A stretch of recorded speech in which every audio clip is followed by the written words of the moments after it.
If the current course of peace negotiations between rival Turkish and Greek Cypriot communities leads to a full settlement of the decades-long Cyprus dispute and division, a new, federal state will be formed called the United Cyprus Federation, comprising representatives of the two ethnic groups under one political roof.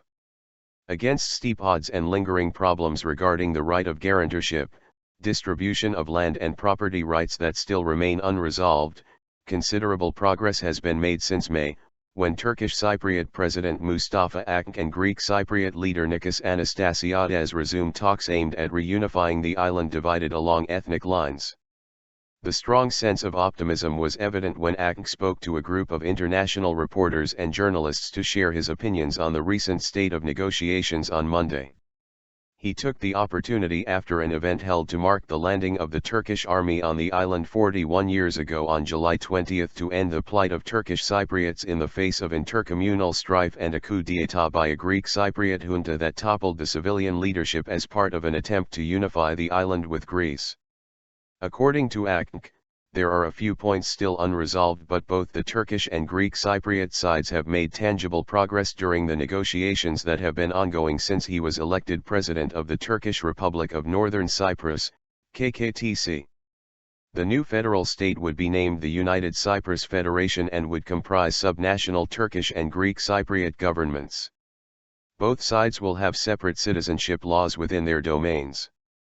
The new federal state is to be comprised of a federal parliament, with an upper house and a lower house, while both subnational governments will have their own parliaments. Both Turkish and Greek Cypriots will be able to reside wherever they want. Turkish Cypriots who prefer to live on the Greek side will be able to elect and be elected in local and European Parliament elections.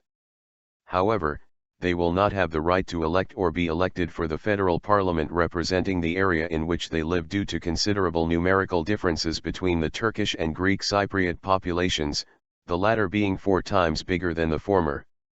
When it comes to security matters, there will be a joint federal police force, which will be comprised of either 60% Greek Cypriots and 40% Turkish Cypriots, or will have equal representation. Both sides are in a deadlock over the formation of a joint army.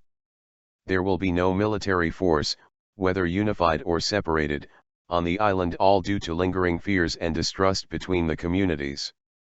Energy is also a delicate issue, and any misunderstandings or unilateral acts could hamper the ongoing talks.